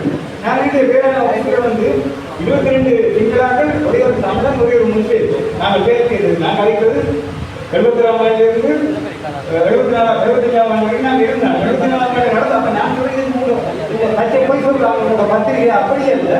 50,000 மக்களுக்கு மேலே வந்து சந்திர ஆண்ட எஸ்எஸ்பி 2 ஜீப்பில் வந்து எல்லாம் அடித்து கழிச்சு 50,000 மேலே மக்கள் ஓடி இப்படிலாம் நடந்தது. அவங்க உடனே சொல்கிறாங்க அவங்க ஆஃபீஸில் கிடைத்த அனைவரும் ஐயோ பாவம் பாவம் ஐயோ பாவம் அவர் மென்ஷன் அவங்களுக்கு நாங்கள் தொட வேண்டும். அப்போ நாளைக்கு என்ன சுருக்கமாக சொல்ல வரேன்னு சொன்னால் இந்தியாவை நம்பி பிரயோஜனம் இல்லை, அமெரிக்காவை நம்பி பிரயோஜனம் இல்லை, ஐரோப்பிய யூனியன் நம்பி பிரயோஜனம் இல்லை. ஆறாவது நாங்கள் சொல்லத்தான் வேணும், ஒரு சில இது கூட செய்யத்தான் வேணும். ஆனால் நல்லெண்ணம் உள்ள சிங்கள மக்கள் இருக்கிறார்கள், அவர்கள் நாங்கள் அனுபவம். ஒரு சின்ன உதாரணத்துக்கு போட்டு நான் முடிச்சுடுறேன். கிட்டத்தட்ட ஒரு 8-10 மாதங்களுக்கு முதல் இதே மண்டபத்தில் நந்தன் இருக்கிற பழைய போம ஜேபிபி மெம்பர் சிங்கள பிபிசியில் முக்கியமானவராக இருந்தார். அவர் வந்து ஜாப்பாட்டை தீவிரதண்ட சூழலில் வைக்கப்பட்டது பெரிய ஒரு புத்தகம் இங்கே வெளியிட்டவர்கள் சொன்னார். அந்த புத்தகம் 81ஆம் ஆண்டு பிறந்த சிங்களவர்களுக்கு இப்போ 2 வருடத்துக்கு முதல் தான் அந்த புத்தகம் அந்த சிங்களத்தில் நம்ம பாருங்க. 81ஆம் ஆண்டு பிறந்தவருக்கு 19 இந்தியாவில் நாங்கள் 25 சொன்னாலும் 44 வயது 44 வயதுள்ளவர்களுக்கு வந்து தெரியாது. அவருடைய இந்த சிங்கள புத்தகத்தை படித்தவர்கள் 2 கிழமையில 10,000 பேர் விற்பனையாகலாம். தன்னிடம் நேரடியாக சொன்னார்களாம் இப்படி எல்லாம் அநியாயம் தமிழ் மக்களுக்கு செய்யப்பட்டிருக்கிறதா. இது முக்கியமான விஷயம். ஊடகங்கள் மறைக்குது, எல்லா ஊடகங்களும் மறைக்குது, அரசியல்வாதிகள் மறைக்கிறாங்க, திரிக்கிறாங்க. நாங்கள் உண்மையான சொல்லணும் சின்ன விஷயம். அதாவது இந்த கைநாளுக்கு கூட ஒரு ஜனம் இருக்குது. ஒரு பஸ்ஸில் 60 பேர் வராங்க. ஒரு நாங்கள் ஒரு 15 நோட்டீஸ் சிங்களத்துக்கு சின்ன அலர்ட்டக்கூடாது. எங்களோட அரசியல்வாதிகள் கூட அலர்ட். இப்போ நான் அலர்ட்டால் போகிறது ஒரு சின்ன தொழிலில் போயிட்டு போகல. இன்னும் அநியாயம். அதாவது பயாலியில் 90ஆம் ஆண்டுலேருந்து நாங்கள் ரோட்டில் நிற்கிறோம். எங்களோட வளமான நிலத்தில் அவங்க விளையாட்டு செய்து போட்டு இங்கே ஒன்று விற்கிறான். அங்கே போய் சொல்கிறான் அரசியல் கைதிலேருந்து என்ன நீதியமைச்சர் சொல்கிறார். இந்த விஷயங்களை போய் சோதனை சொன்னார். அது வரவும் கொஞ்சம் முன்னா வரவும் நான் இந்த நீதியை காமிக்கிறேன். இதில் காமிக்க உங்களுடைய கொஞ்சம் போது நான் கூட இருக்கிறேன். நன்றி. நாங்கள் இந்த கல்வியாளரை நிறைவு கொண்ட வகையில் இறுதியாக அவர்களுடைய கருத்துக்களை குறிப்பிட இருந்தால்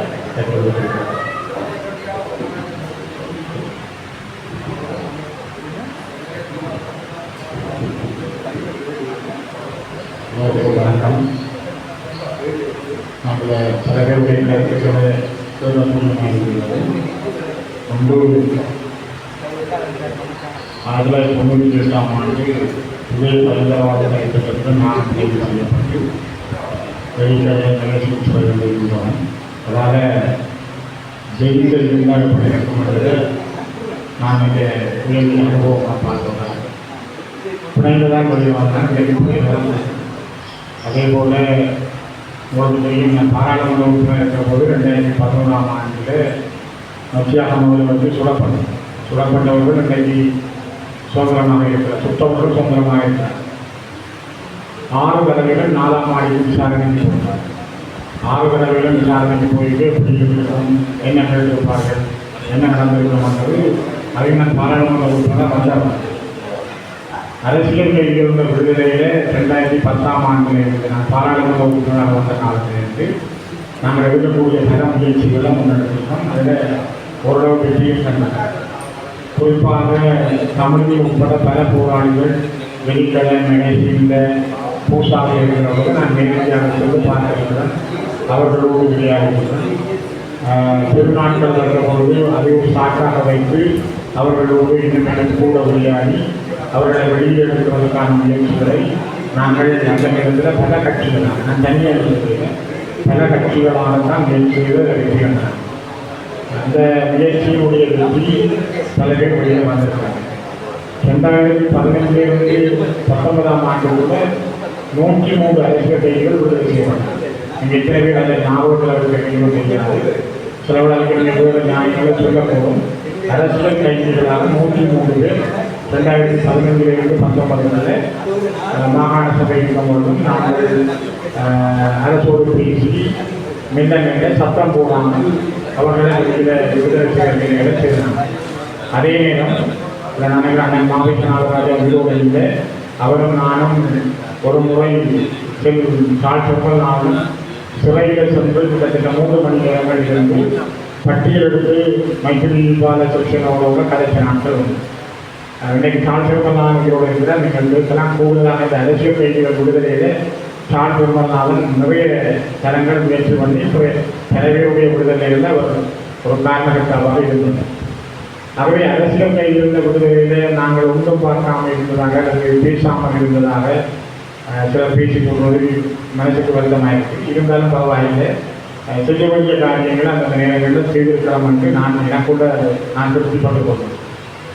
இப்பொழுது கூட அரசியல் கைதிகள் என்று நாங்கள் பேசுகிற பொழுது உங்களுக்கு இப்போ இருக்கிற அரசாங்கத்தினுடைய நீதி அமைச்சர் நாணயக்காரர் அவர் சொல்வார் அப்பொழுது இல்லையா அவன் 6 கேட்குறது அரசியல் கைதிகள் 6 கேட்குறது. நான் கோமதனம் தான் கேட்குறேன்.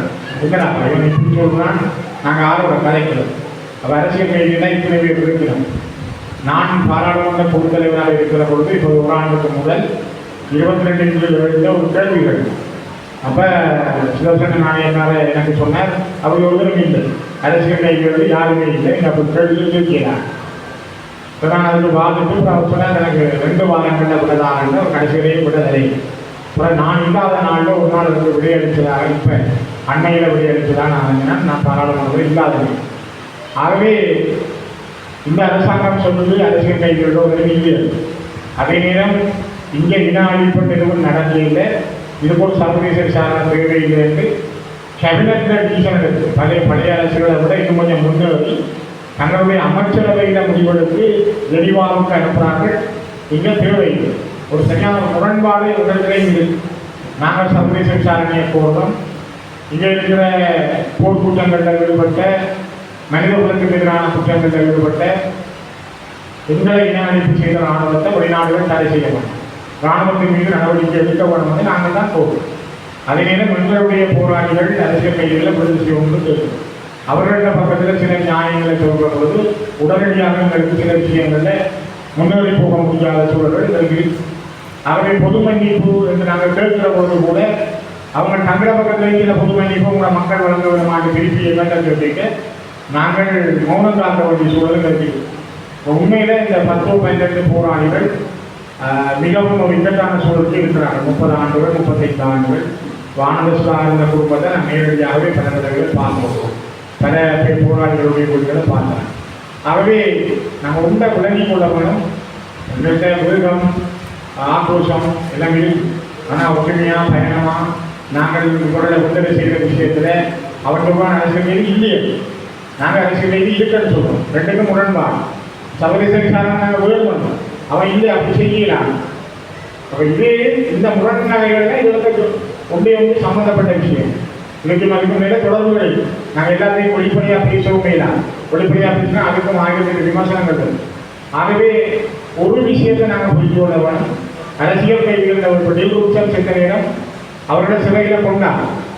நான் பாராளுமன்றத்திலிருந்து இரவு வந்து புனித அந்தோனியா பாசோர் அந்தோனியா கோயிலில் அவர்களுக்கான இறுதி பூசை நடந்த பொழுது ஃபாதர் பிரசங்கத்தில் சொன்னார், நெல்மணிகள் எல்லாம் முற்றின பிறகு ஏன் தலை சாய்க்கிறது என்றால் அது மீண்டும் நிலத்தில் விழுந்து முளைப்பதற்காக பைபிளில் 20வது அத்தியாயம் அதை சொல்லுவதா ஒரு பிரசங்கம் சொன்னேன். எனக்கு இன்றைக்கு வந்து நகீர் இருக்குது. காரணம், இந்த தில்லுச்சனும் மற்றவரும் மீண்டும் முளைப்பார்கள். இந்த மண்ணில் எங்களுக்கு அவர்கள் எங்களோடு வாழ்ந்தார்கள். இதே போலதான் ஃபாதர் ரவிராஜ் அவர்கள் செஞ்சோல பிள்ளைகள் இருந்தபோது தர்மபுரம் 2008ஆம் ஆண்டு நாங்கள் ஓடிக்கொண்டிருக்கிறோம்.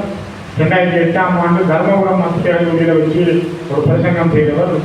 அவர் மிகவும் ஒழுக்கமாக சொன்னார், இவர்களுடைய சாவுகள் வீடாங்கல்ல, இதுக்கு ஒரு காரணம் காரியம் இருக்கு, இது வரலாறு. இந்த ஆறுதல்களும் வார்த்தைகளும் தான் மனிதர்களை கட்டி போட்டு கொண்டு போகும். இவர்களுடைய விடுதலைக்காக முடிந்த அளவுக்கான முழு முயற்சிகளையும் நாங்கள் பாராளுமன்றத்தில் பேசுவதாக வரலாம் என்று நான் சொல்லேன். ஆனால் அதை ஞாபகப்படுத்திக் கொண்டே இருக்கிறோம். நேற்றைய தினம் கூட நாங்கள் பாராளுமன்ற உறுப்பினர்கள் ஜனாதிபதி சந்திக்க நாங்கள் ஒரு கடிதம் கொடுக்கிறோம். இதற்கு முதல் உங்களுக்கு தெரியும், சங்கீச்சனை கைது செய்த நேரம் நான் ஜனாதிபதியோடு நான் தொலைபேசியில் பேசியிருந்தேன். அப்போ நான் அவரை கேட்கிறேன், நாங்கள் உங்களோட சில விஷயங்கள் நாங்கள் பேசலாம்னு சொன்னோம். அதில் முதலாவது விஷயமே அரசியல் கைதிகள் தான். நேற்று நாங்கள் கொடுத்துருக்கிற விஷயத்தில் 1, 2, 3 நாங்கள் ஒரு அன்றாட பிரச்சனைகள், அதுக்கு தான் அந்த அரசியல் பிரச்சனையோட கேட்கும். அன்றாட பிரச்சனைகளை பற்றி மயிலிட்டி, மாதவனை, கேப்பாப்புணர்வு, கலாதி, இந்த விடயங்களோடு நாங்கள் முதலாவதாக கொடுத்திருக்கிறதே அரசியல் கைதிகளின் விடுதலைகள். ஆகவே நாங்கள் பேசாமல் இருக்கிறோம் என்பதல்ல. சிலருடைய வார்த்தைகள் சில நேரங்களில் சிலரை தைக்கலாம். ஆனால் அதுக்காக கவலைப்பட்டு கூடியலாம். நாங்களும் 14 வருஷம் 17 வருஷம் இதை பார்த்து கொண்டிருக்கிறோம். நாங்களும் ஒரு 40 வயசுல எங்களை தொழில் குடும்பம் எல்லாத்தையும் முடிஞ்சு சுட்டு போடுற காலத்தில் நான் வந்தேன். பாதுகாப்பாக இருந்து வரையில்லை, தெளிவிலே சுட்டு போடுற காலம். என்னோட எங்கள் தேர்தல் கேட்ட வந்தேன், அவரையும் சுட்டு போடுற காலம் தான். எனக்கு நான் இன்னைக்கு வவுனியாவில் ரதன் இல்லை. முதல்ல 2009ஆம் ஆண்டு நாங்கள் எல்லாம் போய் வவுனியாங்க கேம்பில் இருக்கிறோம். ரதன் முதலாவது தேர்தல் கேட்கிற பொழுது 10 கதையை வேங்கில் எழுதி கொண்டு போய் சில இடத்துல 10 கதையை போட்டு பேசிட்டு தான் அவர் வந்தார். ஆனால் ரதத்தை போட்டு கேட்டுக்கு அடுத்த நாள் விடிய ரிசல்ட் போது கேட்டுக்குள்ள போராளியை கொண்டு போட்டிருக்காங்க. சுட்டு போட்ட காலத்தில் இப்படியெல்லாம் முன்னிட்டு பலர் அரசியல் செய்தாங்க. இப்பொழுதும் கொஞ்சம் பேசக்கூடிய காலம். அதுக்காக கடந்த காலத்தில் ஒருவர் ஒன்று செய்யலைன்னு சொல்றது நான் அதுதான் திருப்பி சொல்றேன். 2015 20 வரைக்கும் மாவீரனை இழந்துட்டார். 103 அரசியல் கைதிகள் நாங்கள் விடுதலை செய்யணும். நாங்கள் என்பது கூட்டமைப்பாக எல்லா பாராளுமன்ற உறுப்பினர்களும், மாகாண சபையில் இருந்த அமைச்சர்கள், மாகாண சபையில் இருந்த முதலமைச்சர் உட்பட எல்லாருடைய கூட்டு பொறுப்போடு முயற்சியோடு தான் அவர்கள் விடுதலை போராடும் போது எல்லாரும் வந்தாங்க. சீஃப் மினிஸ்டர் கதைஜாலமாக தான், மினிஸ்டர்ஸ் கதைஜாலமாக தான், எம்பிமார் கதைஜாலமாக தான் அந்த முயற்சி 103 பேரை விடுதலை செய்த பல பட்டியலும் தரலாம். 103 பேர பட்டியலும் எங்கள் கைது. அதே போல தான் இந்த முயற்சிகள் 2020 24 வரைக்கும் நாங்கள் சாட்டங்கள் நாங்கள் இருக்க முயற்சிகளையும் கிட்டத்தட்ட 21 பேரை விடுதலை செய்திருக்கிறோம். சத்தம் போடாமல் விடுதலைக்கு பரபரப்பு காட்டியும் சிலது செய்யலாம். ஆனால் ஒப்பந்தத்தை வழக்கையும் பார்க்கணும். அதான் சுபாஷமே சரி, இது வழக்கு போட்டு செய்கிற விஷயங்கள் இலங்கை சட்டத்துக்கு வராது. மணிமண்டலம் தான் சொன்னேன். சட்டத்துக்குள்ளார நீங்கள் வெள்ளனாலும் வாழ்க்கையில் எடுக்கலாம். அப்படி இதுக்கு பொதுமை நாங்கள் வீரம் பேசுகிறதால சில விஷயங்கள் நாங்கள் எடுத்துக்கொள்ளவும் இயலாம். ஆனால் இது ஒரு அறவழியான போராட்டங்கள், அடிக்கடி இதற்கான நெருக்கடிகள் எல்லாரும் நாங்கள் சந்திக்கிற ராஜமந்திரிகளோ புதுவர்களிடம் திரும்ப சொல்கிற விஷயங்கள் இவற்றைத்தான் நாங்கள் கொஞ்சமாக இந்த வீடியோ படத்தை கூட நான் குறும்படத்தை பார்க்குற பொழுது எனக்கு ஆனந்த சுவார நாவல் தான் வந்தது. இந்த குடும்பத்தை பற்றி கூட ஒரு மென்மையான ஒரு ஓட்டம் வந்து அதில் இருந்தது. ஆகவே தயவு செய்து இதில் இருக்கிற போராளிகள், சிறை கைதிகளாக இருக்கிறவருடைய சகோதரர்கள் சகோதரிகள், உங்களுடைய கண்ணீர், உங்களோட குடும்பம், நீங்கள் உள்ள கண்ணீர் மிக பெருமைதான். உங்களை போலதான் இந்த வேலையிலையும் ஒரு காலத்தில் கண்ணீர் விட்டு அழுதலாம். நான் சிறையில் இருக்கிறவர் வருவது உண்டவர்களுக்கு தெரியாது. அப்படி ஒரு காலம் இருந்தது. எனக்கு திரும்பி வருவதோடு எனக்கு தெரியாது. அப்படியான காரணங்கள் என்னை கொண்டு போய் ஈரப்பிரியவுள்ள சூழ்நிலையில எரிஞ்சு கொண்டு பக்கத்தில் விட்டுட்டு அவங்க வாகனத்தை கொண்டு போயிட்டாங்க. நாங்கள் ஓடுவோம் சொல்லலாம்னு நினைச்சாங்களோ இல்லை. நாங்கள் எழுப்பி ஓடுவோம் இரவு 1 மணி 12 மணி திருப்பி 4 மணிக்கு நாங்கள் இருக்கிறேன் கொடி எரிஞ்சு கொண்டு இருக்கிறேன். திரும்ப வந்து என்னை எழுதி கொண்டு திரும்ப ஜெயிலில் போட்டாங்க. இப்படியெல்லாம் நாங்கள் வியலி நானும் இந்த வாழ்க்கையில் அனுபவித்து வந்தேன். அதாவது உங்களுக்கு சொல்றேன், நாங்கள் கூட கண்ணீரின் பெருமதியை உணர்ந்தவர்கள், உங்களுடைய மன கஷ்டங்களை தீர்த்தவர்கள். யாராவது இதில் இருக்கிறவராலும் ஒரு அனுபவம் இல்லை, ஒருவருக்கு இதை தெரியாது என்பதில்லை. ஆனால் அந்த அரசியல் கைதிகளின் விடுதலையில் ஒவ்வொருவரும் ஏதோ ஒரு வகையில் முயற்சிக்கிறார்கள். அந்த முயற்சி தொடரும். இளைய தலைமுறை நீங்கள் இருக்கிற முயற்சிகள் எங்களுடைய பூரணமான ஆதரவு இருக்கும். நாங்கள் சவால் விட மாட்டோம். ஆனால் நாங்கள் மெல்ல மெல்ல எடுக்கக்கூடிய விஷயங்களை கையாளவும் எங்களால் முடிந்தளவு இந்த விடுதலைக்காக முழு முயற்சிகளை மேற்கொள்ளும். நன்றி.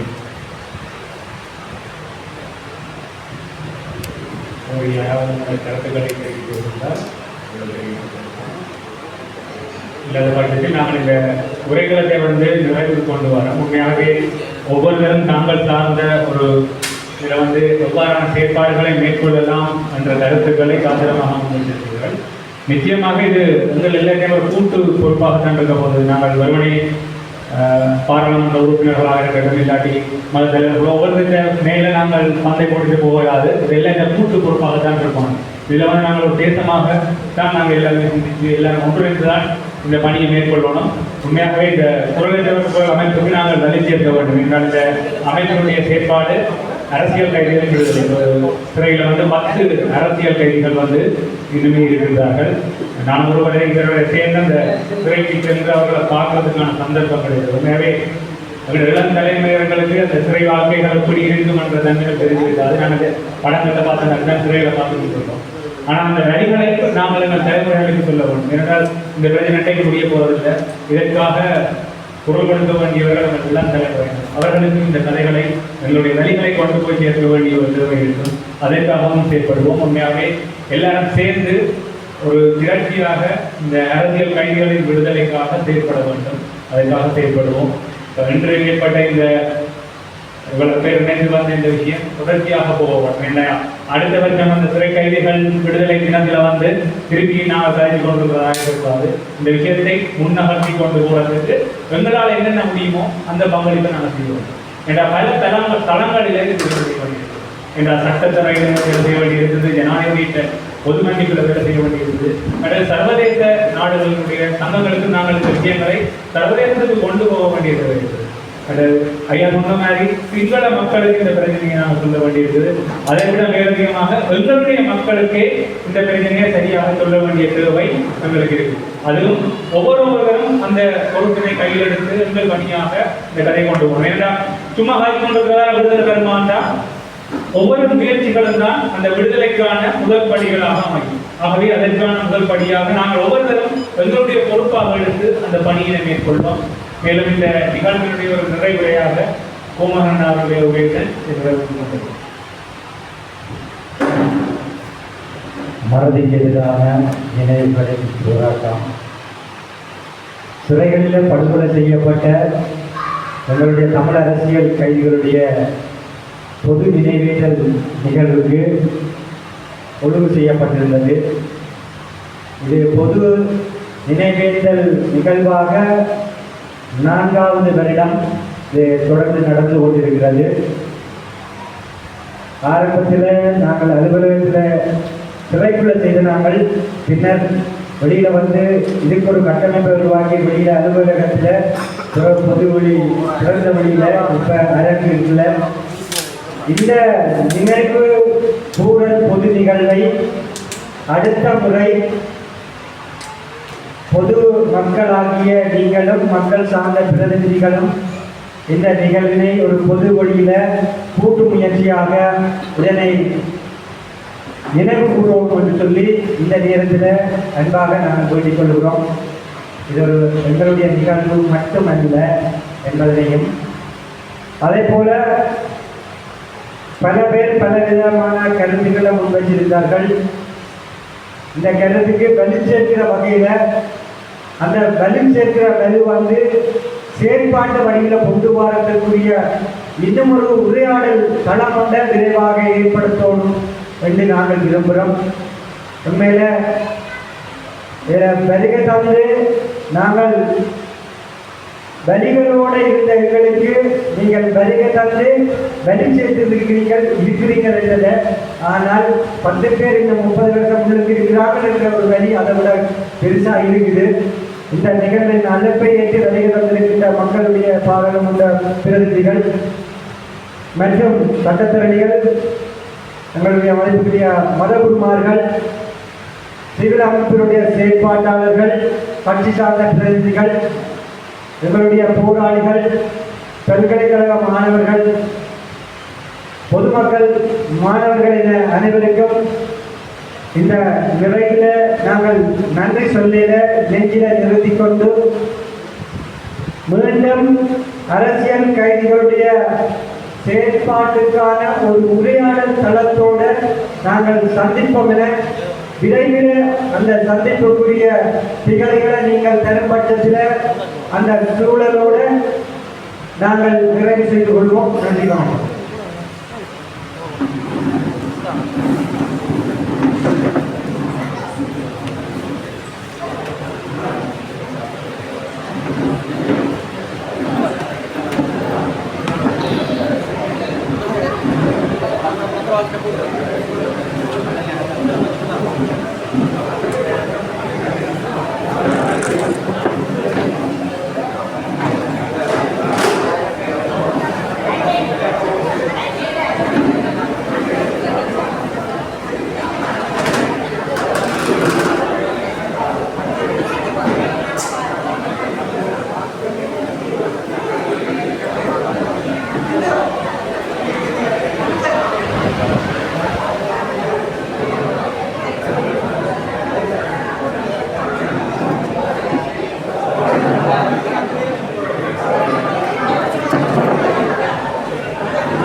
இந்த பதிவானது உங்களுக்கு பிடித்திருந்தால் சப்ஸ்கிரைப் பண்ணுங்கள், அதில் உள்ள ஆல் என்ற பட்டனை அழுத்துங்கள், மேலும் லைக் பண்ணுங்கள், உங்களுக்கு தெரிந்த நண்பர்களுக்கு ஷேர் பண்ணுங்கள்.